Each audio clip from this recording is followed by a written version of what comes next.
What up? What up? What's going on, guys? What's up, you fucking country guy? I love country music. Why didn't you have the hat on? What hat? Gotta have the country hat. I mean, You gotta appropriate yeah, white culture. The part of the Stagecoach Festival that's the funniest. It's like Halloween for rich people in LA, with the cowboy boots and the hats. I dressed like I normally do, just how I dress. But we'll say incredible weekend. Tell me about it. So we went to Coachella for who knows how long, many years. Yep. It was a staple of our year. Yep. And I will say just real quick, like obviously we're not the type to dress up in Woodstock hippie Coachella. It's a fun. The thing that I always try to describe to people, because people a lot of times say to me like, "Oh, you don't seem like a festival guy," and there's no other festival that I've ever been to.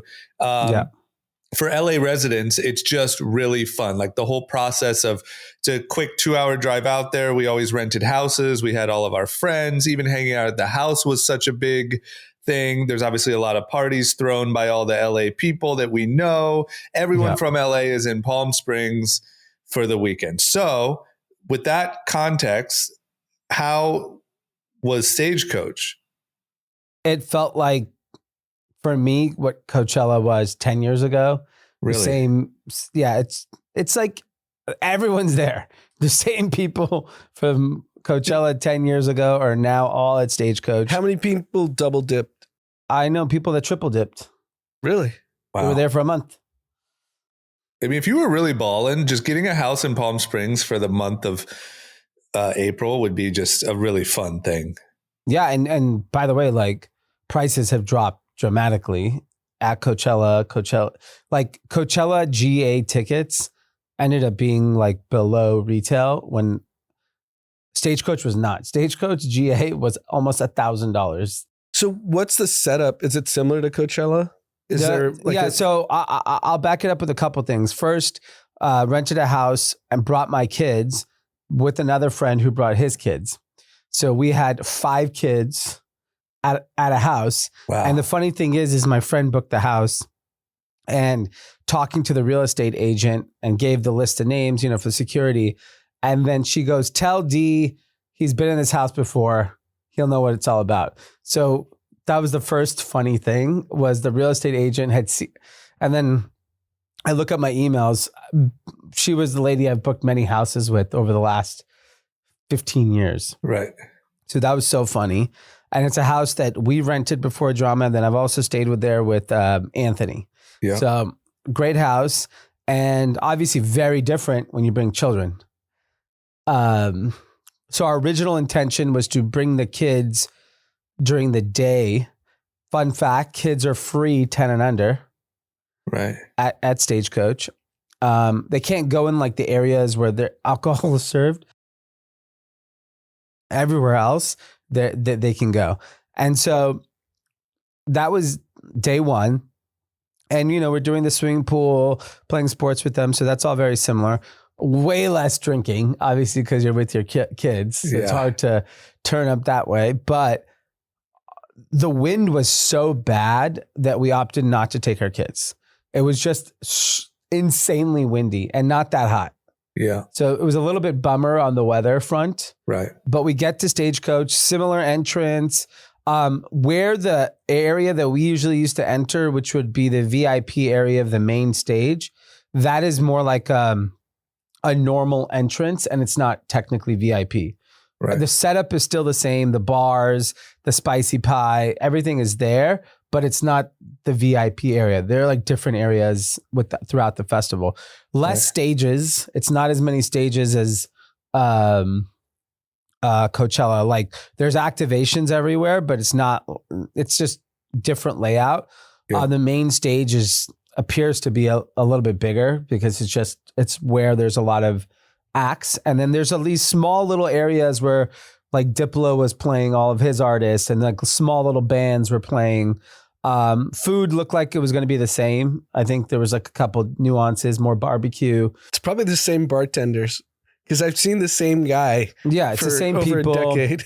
And yeah, I mean, like, I guess here's my question. Is it older? Definitely older. Okay. So they definitely have a crowd that seemed like they've been going since whenever Stagecoach started. I don't know, 20 years ago. Right. And you could bring out your lawn chair, sit down and watch.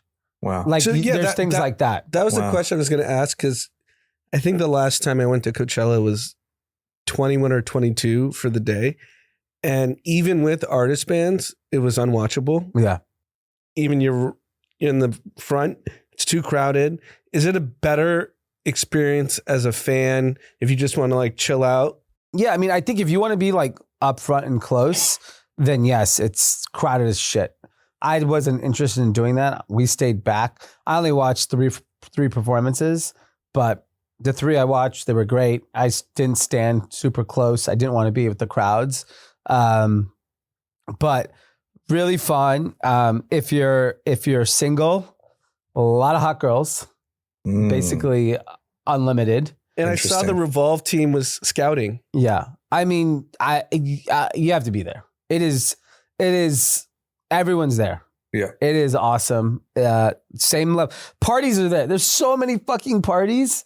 It was like Coachella. The like amount of houses people, though, or like not like corporate parties? Like blowout, big parties. People are texting me, I'm doing this party, I'm doing that party. We went to one party that was like a Von Dutch party at like a ranch area, and it was a blowout, like insane. It was huge, like, you know, drinks, food, desserts, What you'd expect at a Coachella corporate event party. Yeah, and then there was, you know, Zanyara, which is a location that always has huge parties. They were having big parties, and then on Saturday afternoon, we went to the Casamigos founder. He threw a party, which was epic. It's just like everyone's there. It's full blown activated. Wow. It's exactly like Coachella. The housing is definitely way cheaper, like than what it was like 5 years ago. Yeah. But yeah, it's a must go. And I'll be honest, I didn't get to watch too much music because we were just hanging at the house with the kids.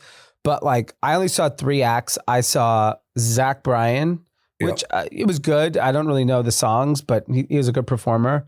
I saw Jelly Roll. Yeah. Oh, I love Jelly Roll. Fucking unbelievable. Yeah. I'm the biggest Jelly Roll fan now. Yeah. Yeah. And he's just like a positive. He's like a preacher almost. Yeah. He's like Have you heard his story? Yeah, he talked about it. Redemption, cokehead, drug dealer, whatever. Jail. So I think he's testified in front of Congress. Yeah. I don't know. I mean, he was an incredible like speaker, really good performer. His voice is insane. The music was great. He brought out MGK. He brought out Big X the Plug. He brought out like 4 or 5 artists. Alex Warren. So like really, really fun. And then Nelly was unbelievable. Yeah. Like just old school Nelly. But what I thought was the reason why I liked it more, if I was there for the music, you know, generally speaking, I don't know any of the Coachella artists. I know the headliner. I've heard of them, may know a few songs.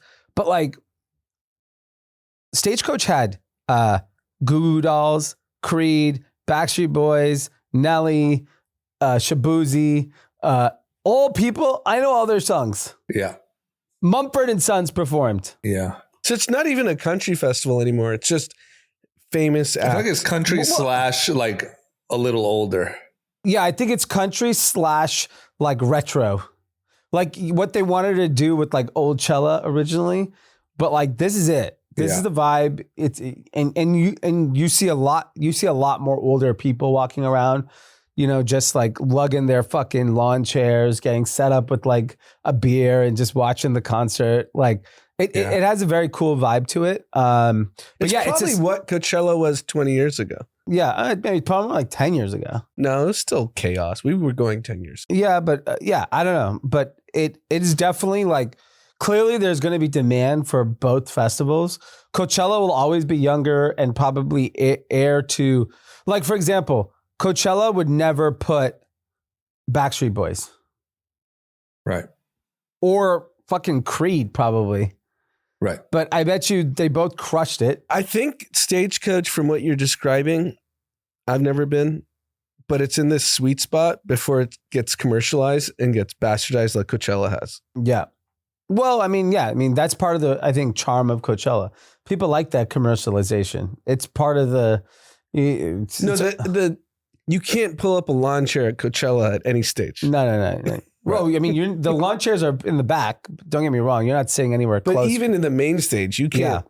Yeah. But yeah, I mean, Brad, who's been on the pod, who has St. James tea, he was sponsoring everything. I was getting free iced tea everywhere. He even had a cart that, shout out to him, to picked us up from the parking lot, dropped us off right near the stage. Wow. Unbelievable. Nice. That was a game changer. That's like a 40-minute walk.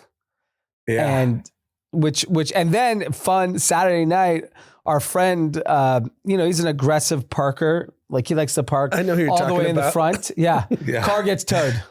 Really? Car gets towed. Yeah. No way. And the funny thing is if you ever cut your car towed at Coachella, it doesn't go to a tow lot. It goes to a lot. So in this case, we were in 2D or 2C. It just got towed to 1B. Oh, So you just got to go get in it? You just had to walk farther? Yeah, we just had to find because he had the keys. That's amazing. What if every time your car got towed, it just got moved to a worse spot? Didn't charge you any money, nothing. They just move it. It took us an hour to figure out where the fuck it was, but it got towed. Great. It was great. And did you have to pay? No. We paid a guy $20 to drive us to the car because it was like so windy and cold. But one Uber guy wanted $500. Wow. But then we found like a worker. He's like, yeah, $20. He's like, don't mind my car. It smells like weed. That's amazing. On the Stagecoach front, the other thing I will say that a lot of group chat listeners, a lot of Kathy's there. Nice. I think I don't know if you're like around our age and you like that whole festival vibey fun experience, I think I'd do Stagecoach. I'm all in on Stagecoach. Yeah. So here's my question. What do you do next year? I think more of my friends would go to Stagecoach. Yeah. Like I ran into more. I would run into 1,000 people at Coachella as well, but much younger. Yeah. That I would not be able to keep up with or go out with, or I'm not staying up till 5 a.m. Right. We went to bed at like 11:45. Nice. So very different. My kids were in my room at 5:45 in the morning. So I was like, I can't. And I liked bringing them there because the day was super fun. Right. In the same pool where I was on a floaty asking Danny to get me a margarita. Yeah. Now I'm like playing football in with my kids. So Yeah. it has like a nostalgic feeling to it. But I would be happy. Look, I would love to go to Coachella, but I need my friends. I need like a group to go with, especially with kids. Like most single people do not want to hang out with us. Right. It's not fun. Like we're up at 6 a.m. Right. Yeah. Banging on everything. So it sounds like there's pluses to both. Yes. Yeah, I would go to Coachella. I mean, if I knew a bunch of families that were willing to go, I'd go. Yeah. But I know for a fact now I'll have a bunch of families willing to go to Stagecoach. Do you think the crew you went with will go every year for a while? Yeah. We all kind of said, yeah, we would do this again. Was that our friend's first time too? No, they'd gone before, but 10, 15 years ago. Got it. So they hadn't been anytime recently. Yeah. So, but yeah, I mean, you get like the fix, as an older person, Yeah. you get the fix of what we used to have. Yeah. Like, get drunk, say a bunch of dumb shit. Yeah. Run into some friends. Yeah. Talk shit about everyone and move on. That's when you come home, Sunday night? We left Sunday at like 2 and we were home by 5. Nice. And your cough is from the dust? My cough is, I have like, I don't know, long cough. Okay, got it. I've literally been coughing for a fucking month. Yeah, got it. It's all those red eyes. Yeah, I mean, I think with all the planes and, I don't know, not sleeping has now finally caught up to me. Yep, got it. But yeah, I would definitely recommend everyone going. It's fun. Okay, well, that's a good recap. Yeah, solid. Okay. I think in the kind of moment of events, we have to talk about the NFL draft from a numbers perspective. Yeah. So 205,000 people went day one. Yep. Standing only in a parking lot in Green Bay, Wisconsin, which isn't an easy place to get to. Right. And the weather was cold. Yeah. It rained day two. Day three, which is picks that no one really cares about except for Shedeur. Yeah. 220,000 people, 600,000 people attended the 3-day draft in Green Bay, Wisconsin. Yeah. And people came from Australia because I was watching the telecast. People came from all around the world to get to Green Bay, stand in the cold. There's no seats. Yeah. This isn't like you're watching a concert and you get to sit at Intuit Dome. Yeah. You're standing in a parking lot. And the viewership got announced. 13.6 million viewers for round one. I mean, I'm guessing round 2 and 3 were not far off because everyone was watching because everyone was waiting for Shedeur Sanders to get picked. I mean, just it is unbelievable. And to give you context, the peak of last year's NBA Finals was 12.2. And the draft is long as shit. And there's 10-minute breaks between picks. There's just nonsense going on. Everyone just speculating. But how are they beating the NBA Finals? It's just NFL. It's a total spectacle. Yeah. Roger Goodell came out on a bike. Yeah. I've never seen a product just continue to accelerate. We've talked about this ad nauseum. Just from an interest standpoint, it just keeps getting bigger and bigger. And I would say that internationally, when I travel now, it always used to be NBA that people would chat with. Oh, you're American. I'm going to talk to you about. Now it's football. They are getting into football, watching football. They know the players. They have their team. I like the Dolphins. I like the Chiefs. I like this. Like, it feels unstoppable for the next 100 years. And it shows they get what they want because Shedeur Sanders was going to be bigger than the NFL. And they said, you know what? No, these are our rules. You play by our game and you're going in the 5th fucking round. Yep. Why is that? Because I'm not too familiar, but is that mainly just because of the spectacle that comes with him, you think? Yes. Yeah, I think it's two things. They didn't think he's Caleb Williams' talent. Right. Which it didn't matter what Caleb was going to do in interviews. He was just that good. Yeah. But he probably interviewed really well. He probably interviewed well. There was rumors about his interviews. But he's not 5th round talent, right? No, he's probably 1st or 2nd round talent. Yeah. Yeah. I watched all of his games, even when he was at the Jacksonville State or wherever he was. And he was unbelievable then. And then he transferred. He's so athletic. He's such a beast of a player. But in the NFL, it's a job. And they make it very clear that it is a job. And the NFL makes it very clear to their players, unlike the NBA, no one's bigger than the league. Yeah. And the Shedeur and kind of the aura around him made it seem like they thought they were bigger than the league. Yeah. Right. And they sent a message. Yeah. And Do you think it's also because it comes with Dion or no?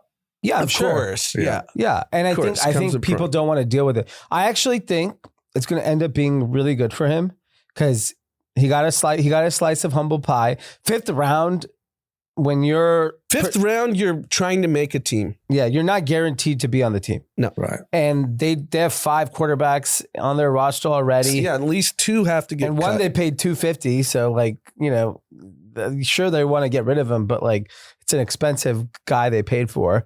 So I think I think the general thing is that I know people are making it about race, but like every top pick is black. So I don't know. They're making it about race? There's a lot of people. There's a lot of race talk. I think it's more spectacle. It's so if you want to play the opposite race card, Tim Tebow basically got ran out of the NFL because he wasn't very good, but he had all the cameras on him and he's white. Yeah. And no one wants the non-great player to take away from the attention in a locker room. Right. So I was actually, when he started sliding, I thought he was going to go undrafted because no one wants, if you're 5th round, you're a backup at best. Yeah. And who wants the backup to have all the attention? By the way, I bet you we're going to find out in the next 48 hours, number one selling jersey. Yeah, that's what I tweeted that. Yeah, it's going to Fanatics is going to release data this week that it's by far the number one jersey. Yeah, because who knows the other players? Nobody. It's Travis Hunter and him. That's it. Yeah. But Travis Hunter's on like a team that doesn't have like this insane fan base. Cleveland Browns has a psychotic fan base. Right. Yeah. Dog Pound, right? Dog Pound is going to be all if you're still records. a Cleveland Browns fan after all these years, you're psychotic.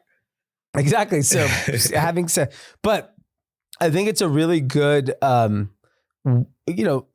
reason why NFL has had such a good product is they have so much control, not over the players, over the owners too.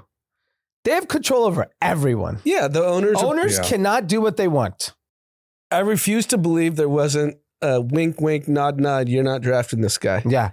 I think Donald Trump called the owner of the Cleveland Browns, Jimmy Haslam, and said, "You're fucking drafting the kid." They took credit for it at the press secretary today. I honestly, I don't know what his obsession was. How amazing that in the White House press briefing, with everything that's going on, a question is, do you think Donald Trump, obviously he tweeted, someone's got to draft this guy. Yeah.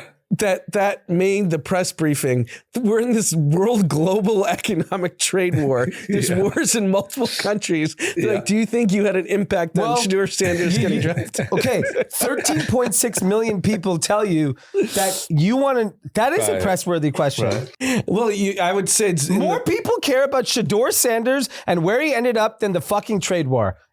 Absolute number I would of people. say the Shedeur Sanders, between the prank call, the drafting, sliding, over 1 billion impressions. It's bigger than tariffs.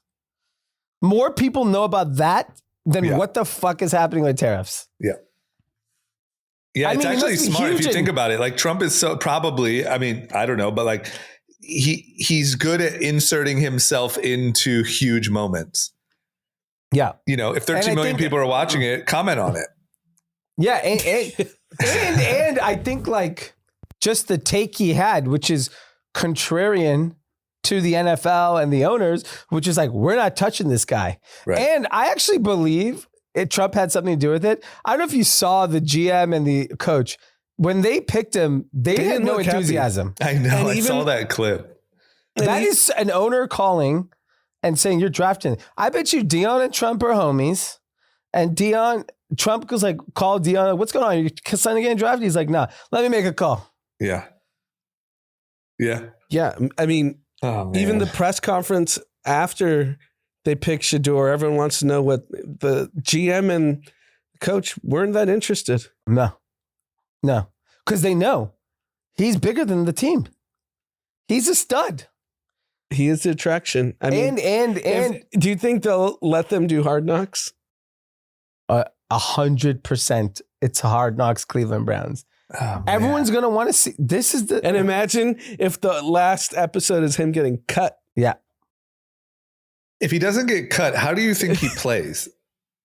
I think he probably doesn't play this year, but he gets a few shots at playing. Like he's not going to, I don't know if he'll be a starter this year, but he's fucking good. My prediction is he's starting by the end of the year. I texted in our chat that our friend in the chat says week 1. He's like, he's better than all those guys. Is Caleb Williams, he found his groove, right? I mean, yeah, they had a rocky first kind of season, but that's expected. But he's hanging in there. Yeah. I mean, look, I think rookie quarterbacks usually take a few years to develop in the NFL, but there's people like Jaden Daniels, who's on the Commanders and became great. DJ Stroud. You have to have like, there's a mental toughness to playing professional sports that when you're 20 years old, you just don't have yet.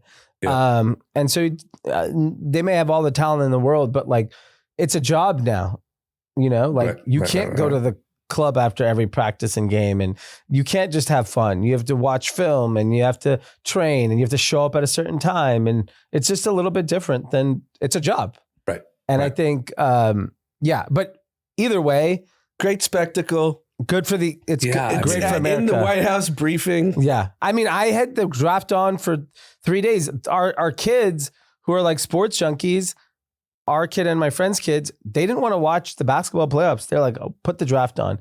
And then I was like, you guys have any buddies getting drafted in the 6th fucking round? Like, why are we still watching? You don't even know one player. Yeah. No.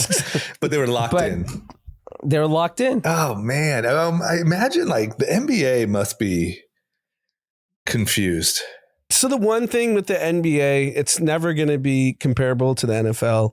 Their playoff ratings has actually been the highest since the early 2000s. Yeah. Which for them, that's great. Not near to the numbers. I think averages was like 4.4 million per game. And you do have stars. The playoffs have been very compelling. Right. Close games, buzzer beaters. And look, they're just not the NFL. Yeah. I do got to say, as a non-NBA fan who watches every year during the playoffs, which I love it right now, my critique is just too many little foul calls. Too many, like everything's a fucking foul. And now you have these cameras in the goddamn ceiling because four of the cameras show that it wasn't a foul. But sure enough, we have a GoPro mounted in the rafters that's going to show us that, oh, LeBron did indeed touch. It's just like, let's just play the game. We're overanalyzing if everything's a foul or not. It's just crazy town. And the uniqueness of the NFL and what makes it differentiated from the NBA is a stars league. There's 10 guys everyone wants to watch. Yeah. And if they're not playing, no one's watching. Right. The NFL, it does not matter who's on the field. Right. Like your kids and our friends' kids were locked in the 6th round. Yeah. But it's because it's truly a team sport. Right. Like in terms of like teams with like no superstars can beat the best team. Yeah. Like pre-Shedeur Sanders and pre-Travis Hunter, a Browns-Jaguars game would outrate any NBA game. Yeah. With no one that anyone cares about. Thursday night football. It would be bigger than any NBA final game. Yes. That's insane. Good news for me and all of my fellow fucking bookworms. Yep. Barnes & Noble is planning to open 60 new stores. Books are booming.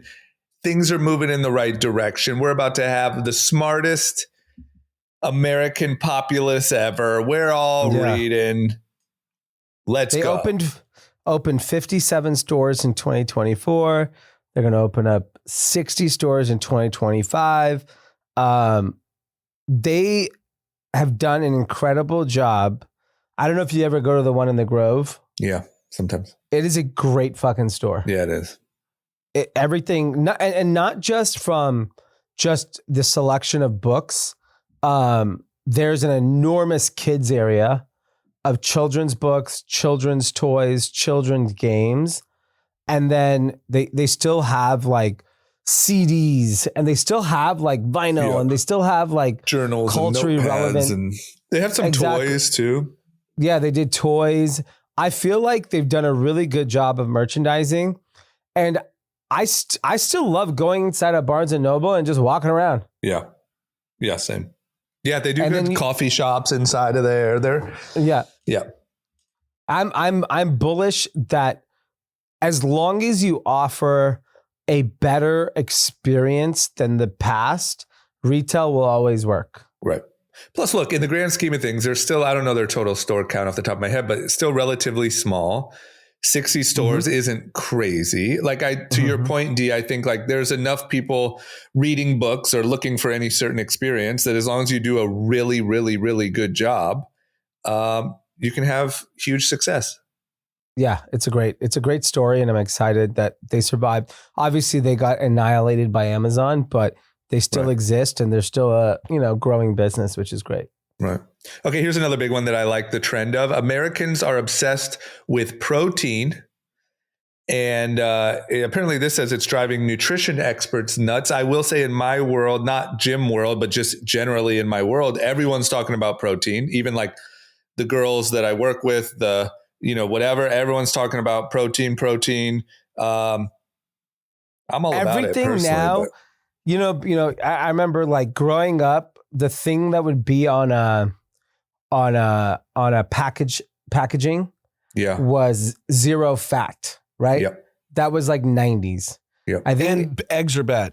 Yeah. And then in the 2000s, you started seeing, low carb, Right. zero carb. And then, probably the last 10 years, you saw a lot of sugar free. Today, when you buy anything, you see protein is the highlighted thing on the packaging. And high fats. Yeah. But protein specifically, if you walk through Expo West, everyone is peddling protein. Yeah. It's so big on TikTok, protein. Yeah. And everyone's trying to consume more than the next person.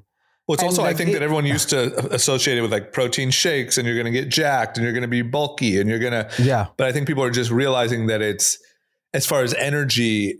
And I also think a huge part of it is the Ozempic craze. Like the big thing with Ozempic is you need protein and resistance training to not get weak muscles and bones. And so I think a combination of those things, it's really interesting though. It's also interesting to see, like, as opposed to zero sugar, zero fat, like taking something out, it's about what's added. It's about like, oh, this has a positive ingredient. It's a little bit of a change. I already can tell this is going to backfire because people will overdo it. Yeah. I think they said for the average for 150 pound person that works out,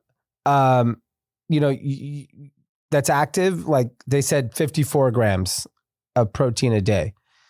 And I don't know if that, I don't trust US low. It's a gram health data. I think that's low. Isn't it supposed to be per pound per gram? Yeah. Yeah. So it should be triple. If you're active, especially. Yeah. And I think a lot of people are now like, they're posting like 58 grams of protein for breakfast. And everything's creatine. Creatine is the hottest thing. We have gummies in our house, creatine gummies. Yeah. If you bought it from Amazon, if you follow this Amazon, well, think about it. 5 years ago, if I was most of them don't have. If I was talking about protein and creatine 5 years ago, you guys would think I was trying to be a bodybuilder. Yes, and now everyone is. Now it's like 22-year-old girls are talking about it. Yes, honestly, it's all TikTok. Yeah, I agree. I think it's all like part of the Rogan. Rogan's big on it. All the health people are big on it. Then TikTok goes wild with it and like mainstreams it. Yeah. And I do think, like I said, then you have the Ozempic influence, which is big. Yeah. But look, at least we're not like, for years we had a fucking just the worst nutrition advice ever. Mm-hmm. A couple people maybe ODing on some protein isn't, that's a good problem to have. The fear obviously is everything's changed in the last 3 decades. Every decade there's a new diet recommendation. Yep.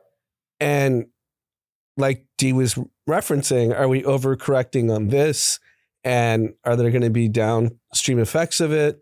Similar to Ozempic, no one knows what the long-term effects of Ozempic are. Yeah, you lose weight. That's undeniable. But what happens in 15 years if you're still on it? It's... The good news is I don't think you can really there's only so much harm you can do if all you're eating is high protein foods. Yeah, like Rogan talks about, he's on the carnivore diet. Right. Yeah. And maybe that works for him, but probably doesn't work for everyone. Right. Yeah. And that's a lot of people. And I think everyone has to kind of find, there's no one thing for everyone. But I will say, I would rather have the concern be that people are eating too much high protein food than Cheerios. Right. Yeah. So Maha, Yeah, I like it. The reason why I really wanted to talk about this next topic is the Savanna Bananas, which I forgot about them. I forgot about the fucking bananas. They're like what is this? They're like the Harlem Globetrotters of baseball. Oh my God. And they sold out an 81,000 seat football stadium for a game. How do people even know about them? Where are people TikTok? They're huge on TikTok. They're huge on TikTok. They're huge on social. So they're actually a 501(c)(3) business or nonprofit that is promoting foster care. And they're trying to highlight people to adopt kids and foster kids, and they bring them out on the field. So it seems like a spectacle, but with a real cause behind it. I'll tell you why it's working. The real reason why it's working. And I checked this because this is why I was interested to talk about it. Tickets start at $30. Right. You cannot take your family to a sporting event in America anymore. It is a once a year experience for most families, if that. That's the most you can afford to take your kids. When you're thinking about things to do with your family that is fun, gets to go to a stadium and get the full experience, there's not that many options left. So like going to a college baseball game, I bet you college baseball attendance. And I bet you minor league baseball is big too. Yes. I go when I go to Arkansas all the time for Bentonville, I talk to people, all they do is they don't have a pro sports team, but everyone attends Arkansas baseball, Arkansas basketball, Arkansas volleyball, women's, men's, doesn't matter. And I think people enjoy watching live events. And it's priced out most Americans to go to a baseball game, to go to a concert. That's why you're seeing now. I mean, we're obviously in a recession. We are seeing slowing sales across all events because it's too expensive. Right. And so Savannah Bananas comes around. They're fun. They're fucking pretty good at baseball. It's entertaining as shit. And it's very family friendly. And for $30, you get in the stadium. And here's the thing. And if any parent listening wants to deny it, every weekend, every parent is like, how do I kill 3 to 4 hours? Right. If they're not in like a sporting activity or something, you're trying to figure out a kill time. Right. That's your goal. Get to bedtime. Yep. And if there's an affordable way to do that and keep them entertained, it makes sense. The bananas. Yeah, I love it. I just love that, like, anything has a shot in current day America. Yeah. Like, meaning like you just with social media or whatever it is, or people looking for alternatives, or maybe there's just still so many people looking to have fun experiences, or, like you got a shot, man. Even the most random shit. Yeah. Yeah, there's no MLB game that could sell out 81,000 seats. Well, they would if the price was cheaper. You can't spend $200 a ticket and take your family to a game. It's fucking ridiculous. The bananas are fun. Yes. That's what do they do? They like dance and stuff? What do they do? Yes. They have like a pregame routine. They just, baseball is one of those old school sports where they have you can't step on the freaking baseline or whatever. You can't flip your bat. Otherwise you're considered an asshole. Right. And all these unwritten rules. The bananas break all the unwritten rules. I love it. Yep. Oh, man. Okay. So now economy / tariff / fucking madness. I guess I'll start tariffs. Yeah. Okay. Tariffs. So, where do you want to start? So basically where we are today is tariffs have kicked in. I'm sure everyone's seen the Temu and Shein purchase orders now. Yeah. Like $31 of tariffs for $22 worth of goods. Yeah. And I think the real alarming thing is obviously China's the elephant in the room.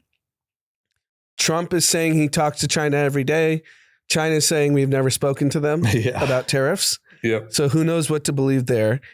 And you would know best, both of you would know best, considering you talk to big box retailers. Yep. I have to believe the pain for small businesses, at least, starts end of May.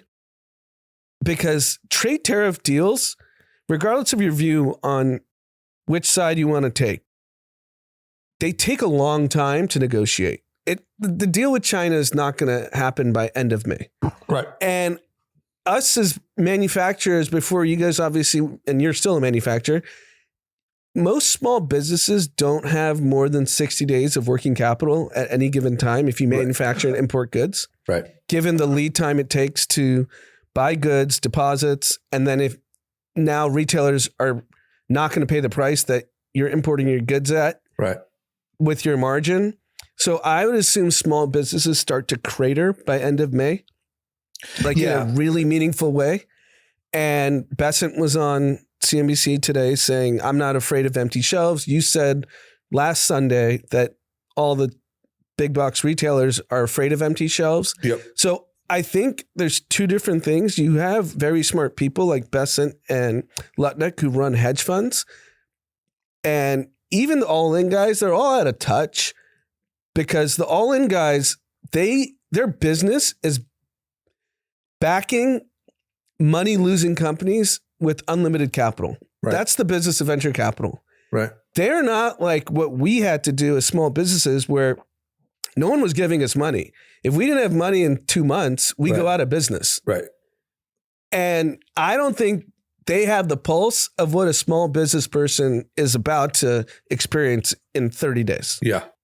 Yeah, I think you're totally right. I guess the only minor thing I would change is like, I think the pain just literally starts like now, and then it's just a squeeze every day.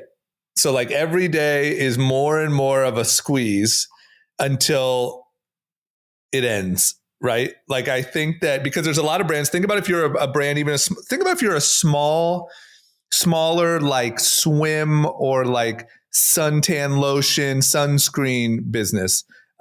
You're getting fucked today because you're about to enter summer, right? Which is your time that affects your whole year. And then obviously everyone starts to get squeezed as we go into the holidays. I think but this is my point. I think that you're right. Like you're right on, I don't disagree with anything you just said.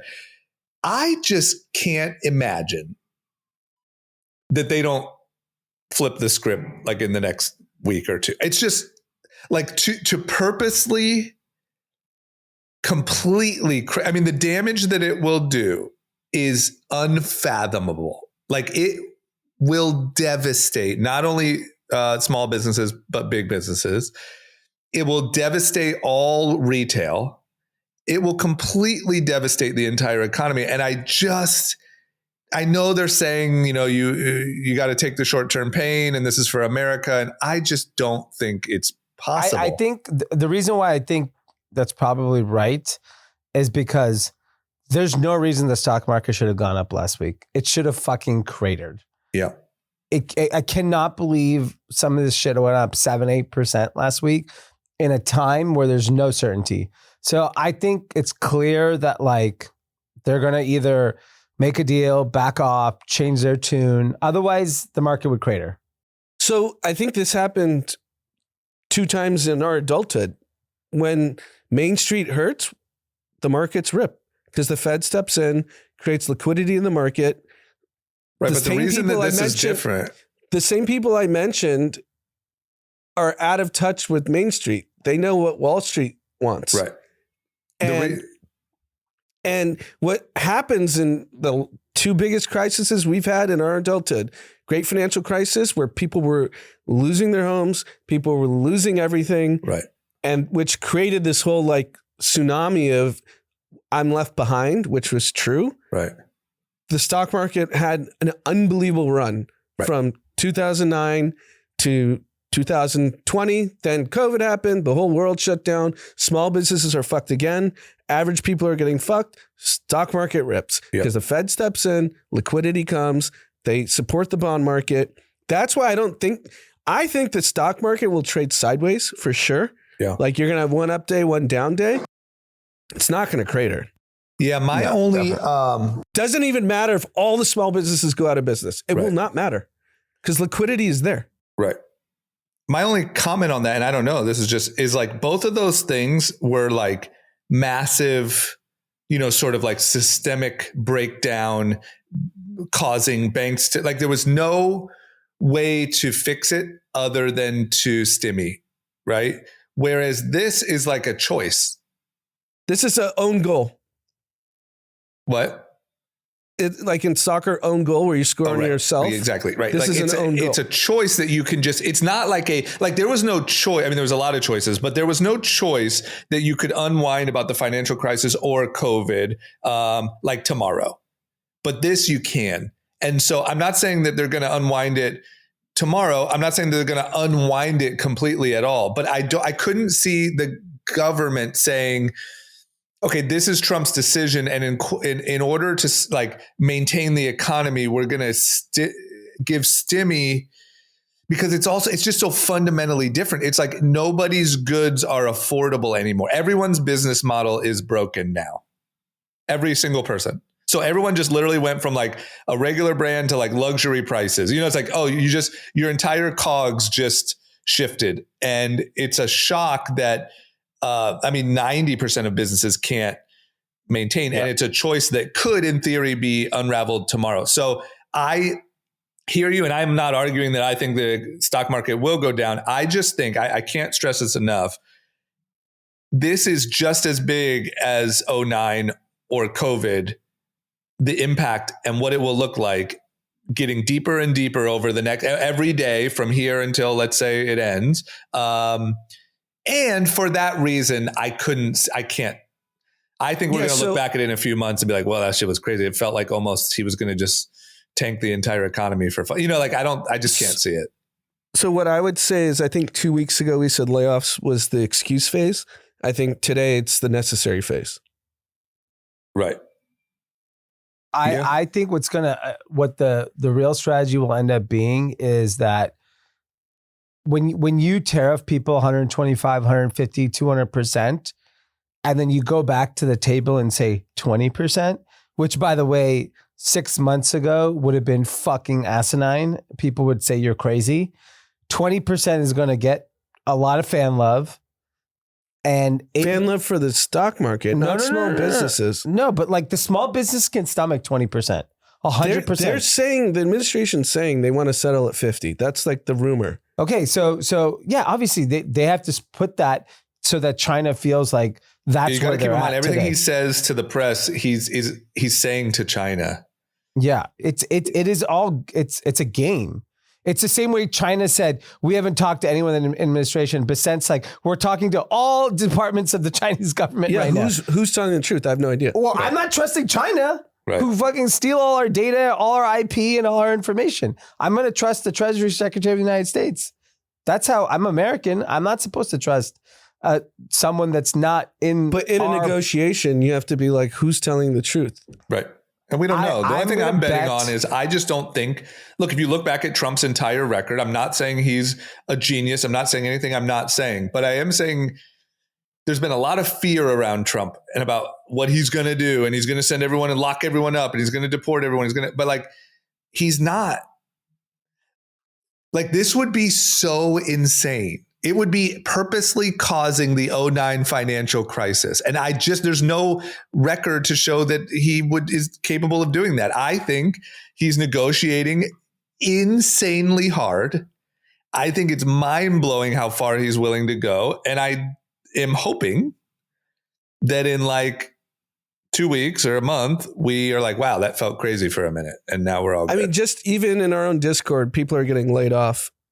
And I'm sure they already getting laid off. And I think the pain has already started. Yeah, it has, and for sure. Definitely layoffs. The pain, layoffs, for sure. I think companies will start going out of, small businesses, not big businesses. Small businesses will start going out of business by end of May. Yeah, I think that's reasonable. Yeah, I think we were in a recession last December or last November. So I think this just exacerbated an already shitty economy. I don't think any of the data that we've been presented is real. It's bullshit. Yeah, I don't either. Yeah, it's just self-inflicted to compound it. And that's my stance. It's like, if we come out of this with, I will say there has been a lot of fucking announcements and things about factories and warehouses and manufacturing being, the attention on building that in the US. I do think that's good. I think if this ends up in a couple weeks being like mostly a scare because it was negotiating, I think it'll probably be worth it. There's nothing. Yeah. Freight's fallen off a cliff. Right. If you look at the data, literally, let's just say you took the tariffs away or you made them 10, 20%, whatever, that would just all resume tomorrow. It's just because right now I can tell you what everyone's doing. Every single person is just not shipping the goods. That's it. They have everything's on the normal schedule as of today. But what they're doing is they're not shipping them because paying that tariff when it gets here is not worth, it doesn't make sense on their P&L. So it's all just sitting there. Yeah, 70% of children's toys are made out of China. 90% of coloring books are made out of China. I can tell you that toys and games shelf will be empty. Yeah, I think that's a category. Like a lot of beauty is made in America. Packaging is not. It all depends. I'm talking to all of them. I'm talking to all the other big, not like Hasbro and those guys, but like the big game and toy manufacturers, and every single person is hit with it and kind of in like a holding pattern. And the combo is tourism's fallen off a cliff, which has this cascading effect on restaurants, hotels, right, airlines. And that has nothing to do with tariffs. That's just people are scared. Yeah. Because I'll tell you what else is happening is like everybody's job is saying, like the amount of uncertainty is like through the roof. You know what I mean? Like at everyone's job, they are telling them in their weekly catch-ups, hey, this tariff situation is really unknown. Or maybe there's a couple layoffs, or maybe so like everyone, I think, is tightening up in preparation for getting fired or going out of business, or, you know what I mean? There's like this crazy level of mystery at the moment. Yeah. Jamie Dimon, it's reported today in a private conference, said recession's our best outcome. Right. And he has the pulse of the entire global economy. Yeah, you talk shit about him all the time. Now you like what he has to say? Yeah. I talk shit about him on his view on Bitcoin because he's a liar. But so now, why is he telling the truth now? Because his firm does, you got to look at action. I think he's purposely saying that. It's to scare everybody. I think the fear is, you have to remember. Well, the fear is here. But he only speaks with an agenda. Yeah, he speaks his book, of course. He speaks with an agenda, but his Bitcoin, the reason I criticize him is because the company he runs has a different view on how they I bet you they have a different view on the recession too. And he probably went out and said that so they could buy a bunch of Bitcoin for cheap, and then now he's going to be like, I love Bitcoin. It's always an agenda. Is the point. That's why I can't take anyone's word. Business is probably suffering. I just don't know. I think my personal opinion, well, I don't know. I understand if people are looking at losing their jobs and stuff like that, you have every right to be completely freaked out. But I don't know. I think we're in the middle of a really tough negotiation. And I think but here's the issue with the people that are going to get laid off right now in the next 30 days is it happened in COVID. Companies realized they could do more with less. Right. So you're not going to have that easy way to get a new job. We ended up having lowest unemployment ever. We do innovate as a country constantly, and new jobs are created. That's like saying the end of the world. Like, I'm not saying end of the world. I'm saying a lot of pain's coming. I'll also say that what else happened during COVID is a lot of employees realized they didn't have to go to the office and they could dictate the terms, and companies had trouble reeling that back. And so there were some, it wasn't all just one narrative there. We'll see. Look, I don't think we know. I think it sucks. Like, I think it definitely sucks. But I think that being that this isn't as like systemic of a collapse, and we are clearly in the middle of a crazy negotiation that we're all having no choice but to strap in and go for the ride. It just feels a little different. I still have optimism that it'll be okay. Agreed. All right. A couple shout outs. Okay. What do we got? We got a YouTube comment from C. Gonzalez.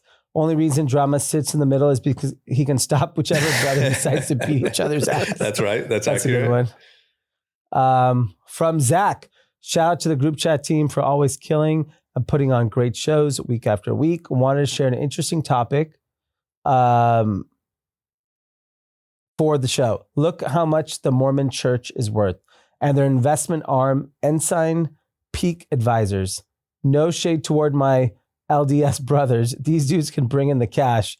With the whole Pope thing happening, RIP gave me the idea to look up the value of churches, and I came to find the Church of Latter-day Saints is worth more than the Vatican, estimated worth $275 billion. Keep up the good work, y'all. That's amazing. Damn. They're not worried about tariffs. From Ephron. Shout out to my beautiful wife, Gabriella. I love you so much. You are the strongest, bravest woman I know. You made the powerful choice to give birth to our sweet baby, Elias, at home, completely natural. For the past 6 weeks, we've exclusively breastfed him. while you continue to work from home running your tutoring business. All with so much love, strength, and grace. I'm so grateful for everything you do, especially all the long nights you spend comforting and caring for our baby. You amaze me every single day. Wow. That's incredible. Incredible. What are you doing, bro? Are you helping? I know. Ephraim's just writing fucking comments. Yeah. Ephraim's watching group chat. Fucking sending in shout outs. Babe. Clean a diaper. Babe, listen to what they just said about tariffs. Come here. Oh, man, that's good. Yeah, shout out to Gabriella. All right. Well, everyone have a good week. Buckle up. Hope no one's getting too messed up here by all this, but we will keep you as updated as we possibly can. Thanks for listening. Bye. Peace. Bye-bye.